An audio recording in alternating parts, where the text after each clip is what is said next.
Bismillahirrahmanirrahim. Assalamualaikum warahmatullahi wabarakatuh.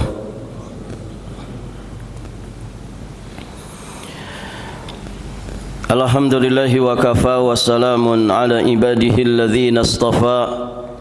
Asyhadu an la ilaha illallah wahdahu rabbi la syarika lah.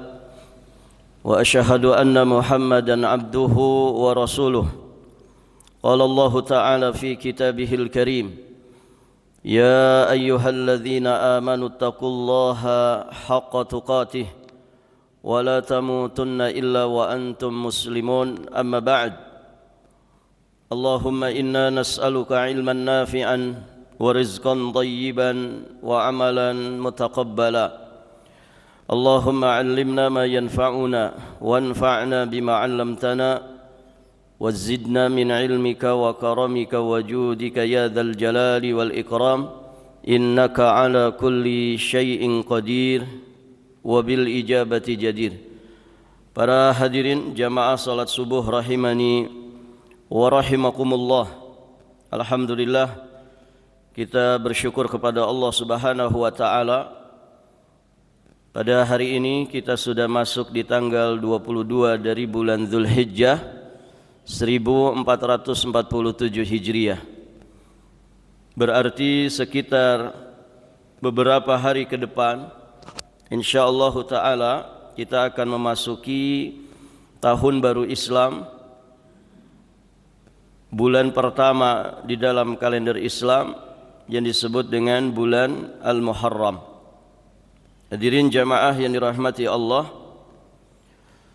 sejatinya waktu-waktu ini atau bulan-bulan yang sedang kita jalani ini, juga bulan depan yang juga menjadi tahun baru bagi kita, sejatinya merupakan waktu-waktu yang Allah Subhanahu wa taala istimewakan. Beberapa hari yang lalu kaum muslimin ya sudah melaksanakan amalan-amalan besar. Mereka menyibukkan dirinya dengan berbagai macam amalan ibadah.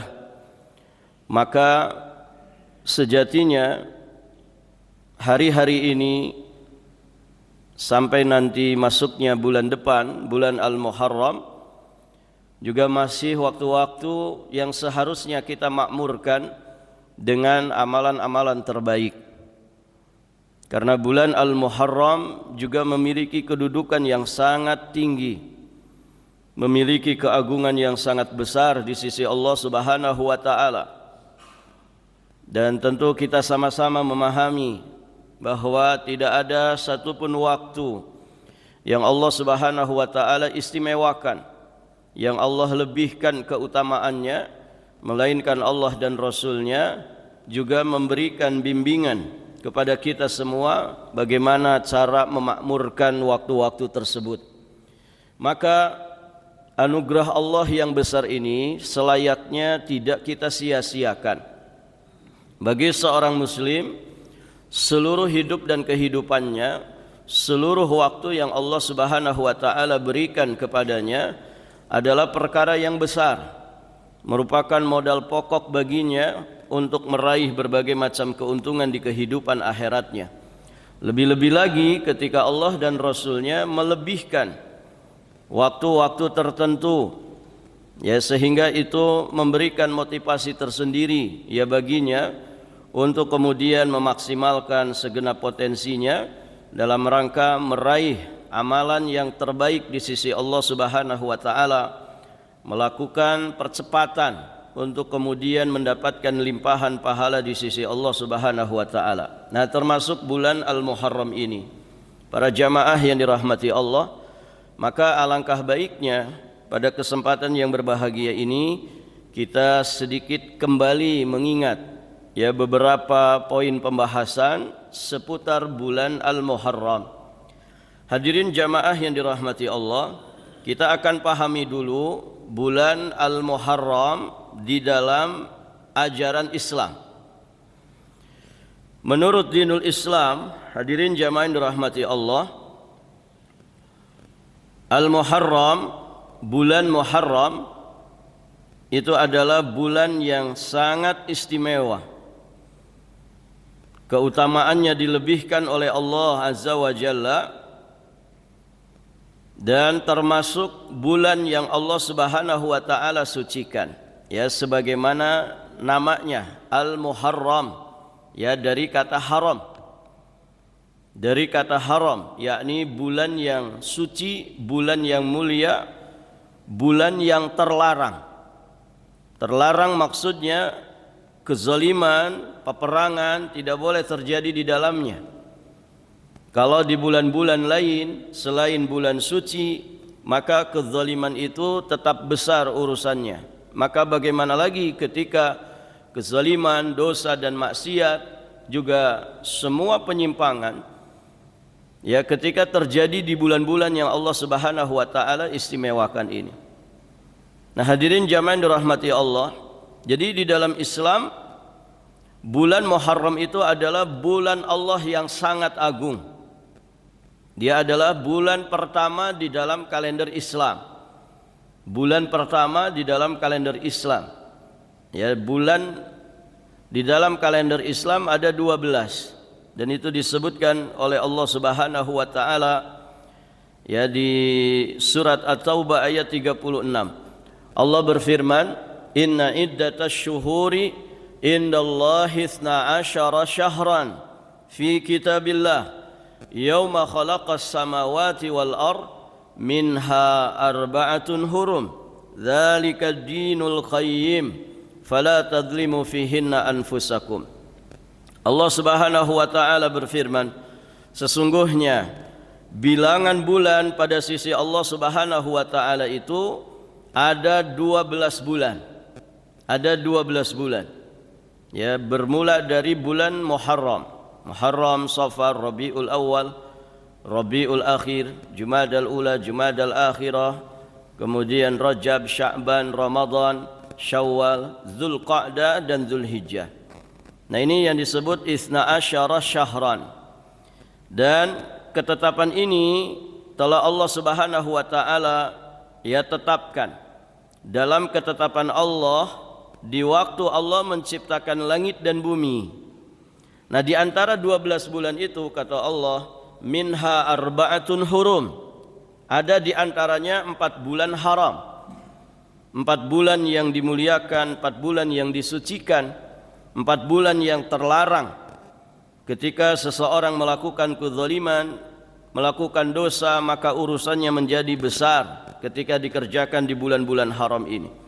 Itulah kata Allah ketetapan dinul qayyim, agama yang lurus. Maka Allah tegaskan, fala tadlimu fihinna anfusakum. Janganlah kalian menzalimi diri-diri kalian di bulan-bulan haram tersebut. Taib, hadirin jamaah yang dirahmati Allah. Ayat ini kemudian ditafsirkan oleh Nabi sallallahu alaihi wasallam di dalam hadis yang terdapat di Sahih Al-Bukhari, diterima dari jalan sahabat yang mulia Abi Bakrah radhiyallahu taala anhu. Nabi bersabda, as-sanatu 12 syahran. 1 tahun itu ada 12 bulan. Minha arba'atun hurum. Di antaranya ada 4 bulan yang haram. Salasatun mutawaliyat. 3 bulan di antaranya berturut-turut, yakni Dzulqa'dah, Dzulhijjah wal Muharram.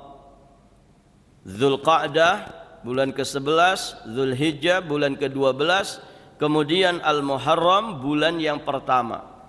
Wa Rajab Mudhar alladzi baina Jumada wa Sya'ban. Kemudian satu lagi ada di tengah-tengah, yakni bulan Rajab yang terletak antara bulan Jumadal Akhirah dan bulan Sya'ban. Hadirin jamaah yang dirahmati Allah. Jadi jelas berdasarkan ayat dan juga hadis Nabi ini, berarti Al-Muharram termasuk bulan yang Allah Subhanahu wa taala sucikan. Al-Imam Al-Hasanul Basri rahimahullahu taala, yang dinukilkan oleh Imam Ibn Rajab di dalam kitabnya Lataif Al-Ma'arif, beliau menyampaikan sesungguhnya Allah Subhanahu wa taala membuka awal tahun dengan bulan haram. Allah juga menutup akhir tahun dengan bulan haram pula. Tidak ada bulan yang lebih agung di sisi Allah setelah Ramadan dibandingkan bulan Al-Muharram. Jadi bulan paling agung setelah bulan Ramadan yakni bulan Al-Muharram. Hadirin jamaah yang dirahmati Allah. Keagungan ini kemudian bertambah lagi, bertambah semakin agung, bertambah semakin mulia dengan disandarkannya bulan ini kepada Allah Azza wa Jalla.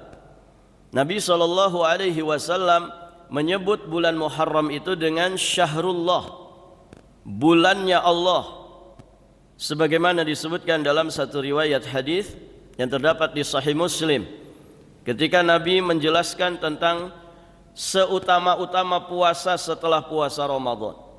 Nabi bersabda, afdhalus siyami ba'da Ramadhana syahrullahil muharramu.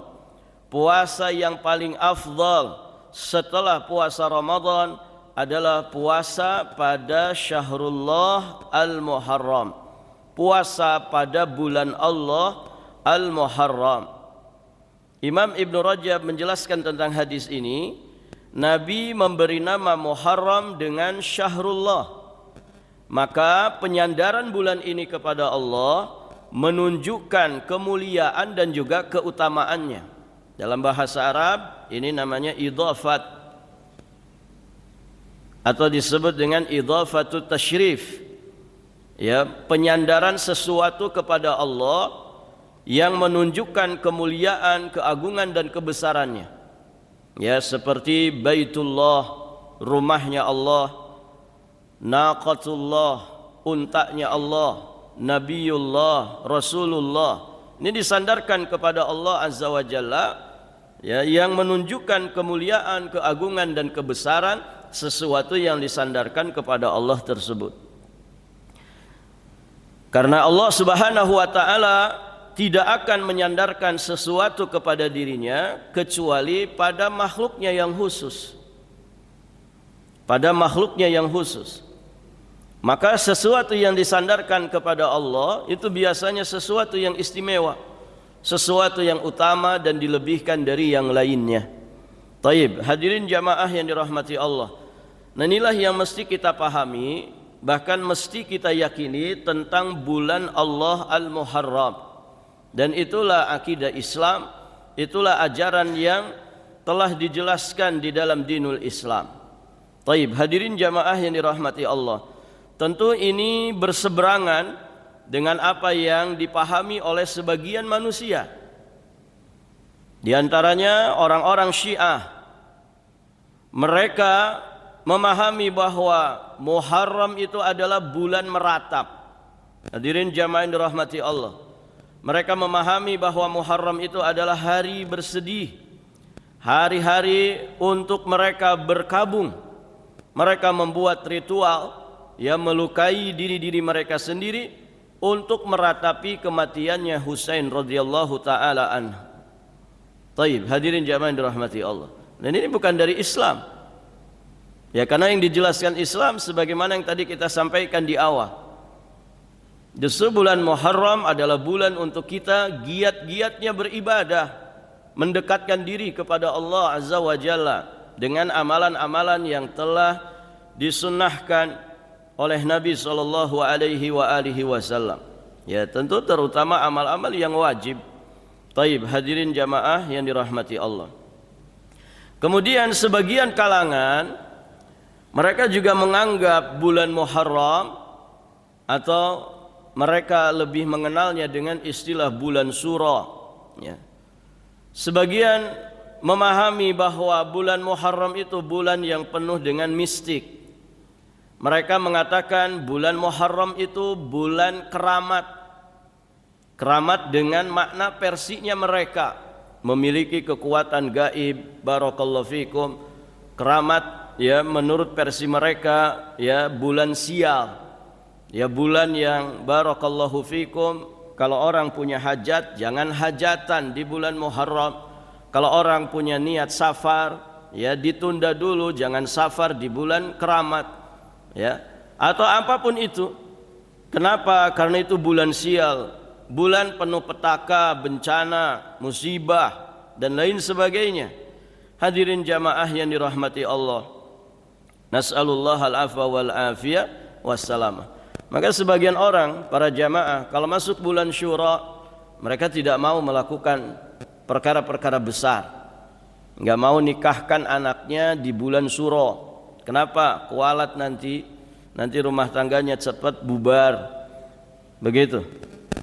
Dan masya Allah, hadirin jamaah yang dirahmati Allah, ya dalam Islam ya justru bagus bulan suci, kan begitu. Bulan yang mulia, bulan yang kalau kita makmurkan dengan amalan-amalan terbaik, maka limpahan pahala akan kita dapatkan.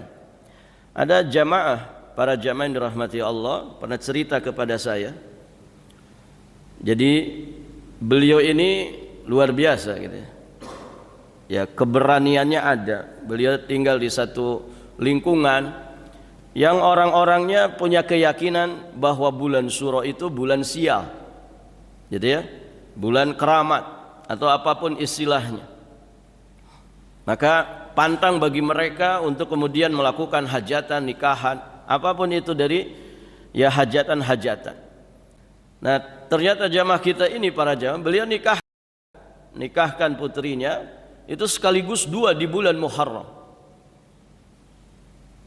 Dinikahkan putrinya, ya, anaknya di bulan Muharram, entah selang pekan gitu ya. Dua-duanya dinikahkan di bulan Muharram.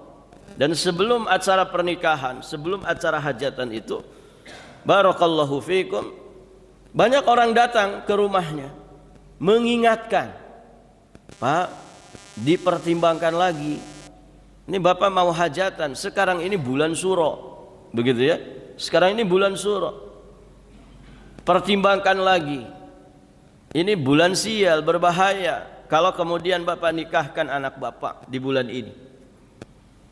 Barakallahu fikum. Alhamdulillah jamaah kita ini ya teguh pendiriannya, tidak tergoyahkan. Bismillah, ya saya nikahkan anak saya walaupun di bulan ini, tidak mengapa. Karena manfaat madarat itu hanya kuasa Allah Subhanahu wa taala, ketetapan Allah. Karena pada dasarnya waktu itu kan makhluk Allah yang kemudian berjalan, bergulir, silih berganti sesuai dengan perintah dari Allah Subhanahu wa taala. Ya, hari berganti hari, berarti kan matahari terus silih berganti dengan bulan. Hari berganti hari, pekan, kemudian bulan dan tahun.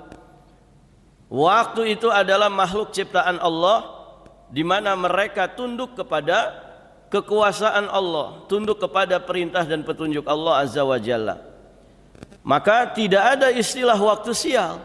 Dalam Islam gak ada istilah waktu sial. Kenapa?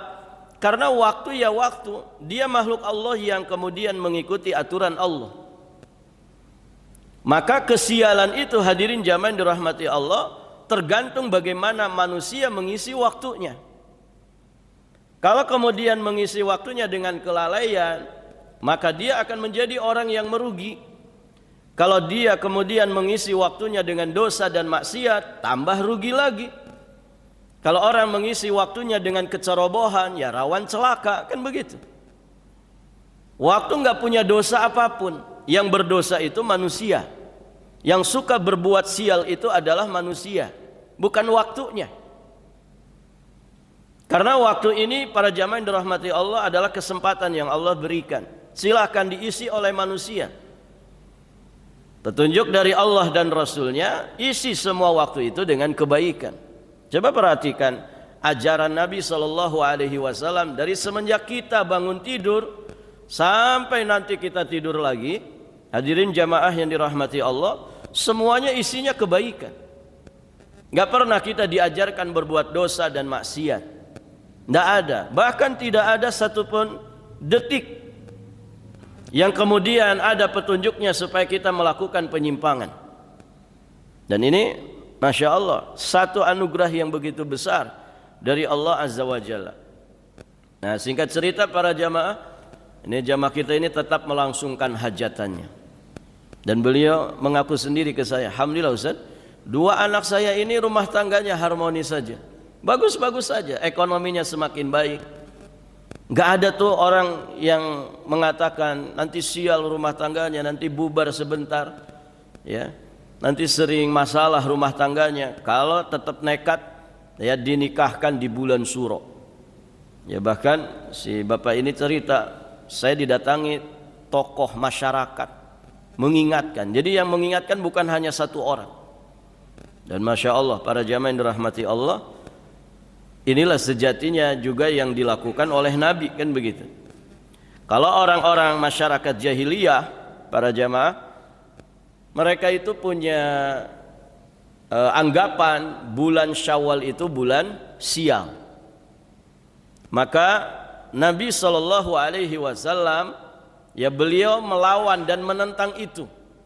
Salah satu di antaranya adalah dengan menikahi ibunda Aisyah di bulan Syawal. Padahal itu bulan pantangan di masyarakat jahiliyah. Nabi tetap melakukan itu. Dalam rangka apa? Dalam rangka kemudian untuk memberikan bantahan kepada mereka. Ya bahwa Syawal, bulan apapun sejatinya nggak ada bulan sial. Yang suka berbuat sial itu manusia, bukan waktunya. Hadirin jamaah yang dirahmati Allah, waktu tidak pernah berbuat salah apapun kepada kita. Yang suka berbuat salah itu manusia. Yang suka berbuat zalim itu manusia. Yang sering ceroboh itu adalah manusia.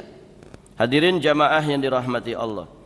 Nah itu keyakinan sebagian orang bahwa barakallahu fikum, ya Muharram itu katanya bulan penuh kesialan, bulan malapetaka dan bencana. Jelas ini bukan dari ajaran Islam, ya. Ini bukan dari ajaran Islam. Kemudian ada juga hadirin jamaah yang dirahmati Allah, sebagian orang menganggap bulan Muharram itu ya layaknya bulan Januari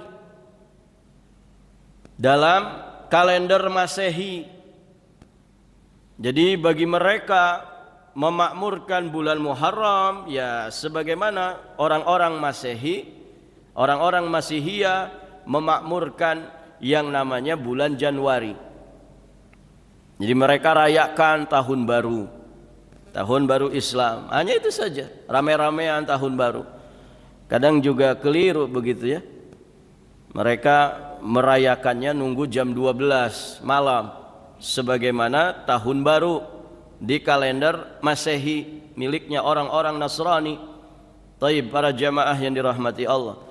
Padahal di dalam Islam ganti hari itu kapan Pak? Di dalam Islam jam 12 malam atau pas terbenamnya matahari? Yang mana ini? Pas terbenamnya matahari itu sudah ganti hari. Jadi bukan jam 12 malam. Nah sebagian orang tahunya bulan Muharram itu ya rame-ramean merayakan tahun baru Islam. Ya sebetulnya mirip-mirip saja dengan orang-orang yang merayakan tahun baru ya Masehi. Taib para jamaah, cuman yang ini kemasannya seolah-olah Islami begitu ya.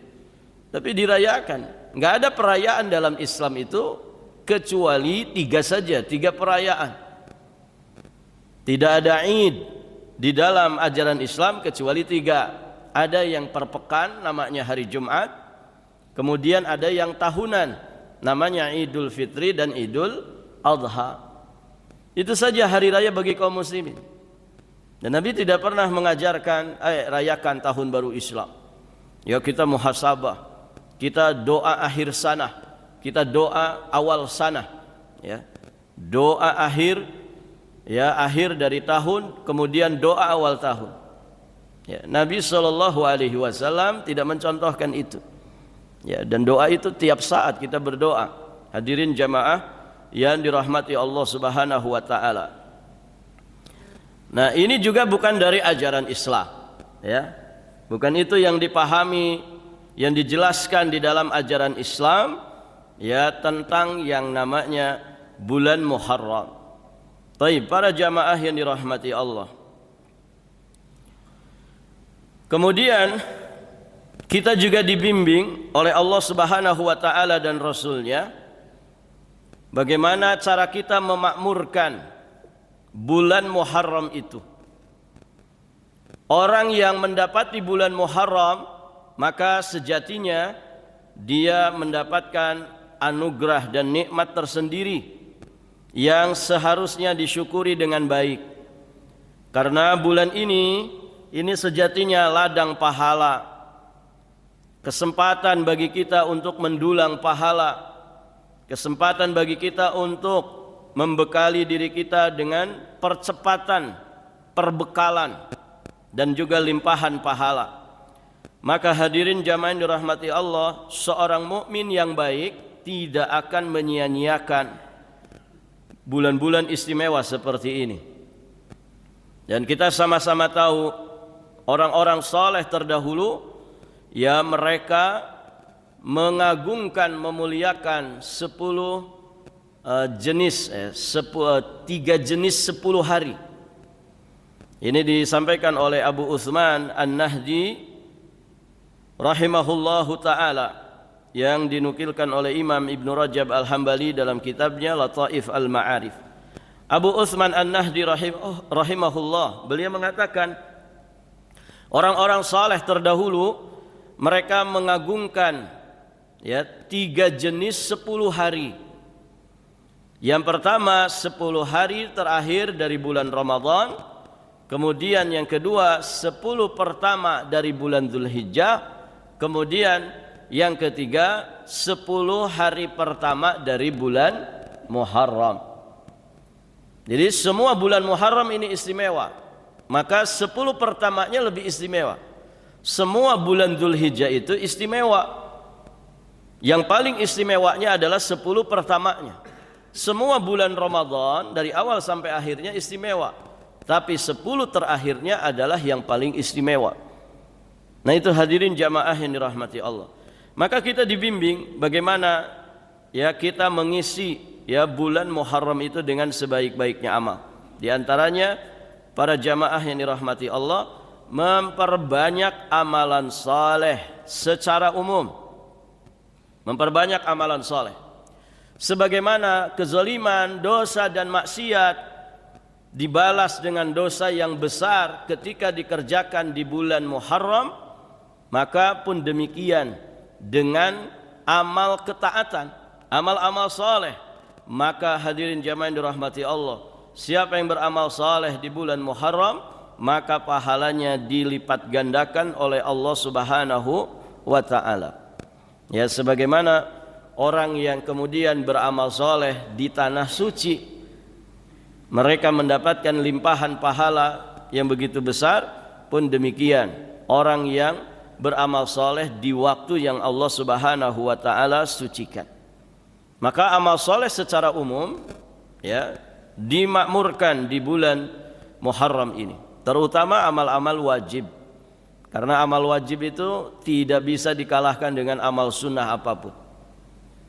Salat subuh yang 2 rakaat itu, barakallahu fikum, tidak bisa kemudian dikalahkan dengan 1000 rakaat salat sunnah. Jadi kalau ada orang salat sunat 1000 rakaat, kemudian dibandingkan dengan salat subuh yang cuma 2 rakaat, mana yang lebih utama para jamaah? Salat subuh 2 rakaat lebih utama. Kenapa? Karena dia wajib. Amal wajib itu nggak bisa dikalahkan dengan amalan sunnah. Maka memakmurkan bulan Muharram, maksimalkan amal-amal wajib. Maksimalkan amal-amal wajib dengan sebaik-baiknya. Baru kemudian kita semangat mengisinya dengan amalan-amalan sunnah. Dan juga sungguh-sungguh meninggalkan yang haram-haram.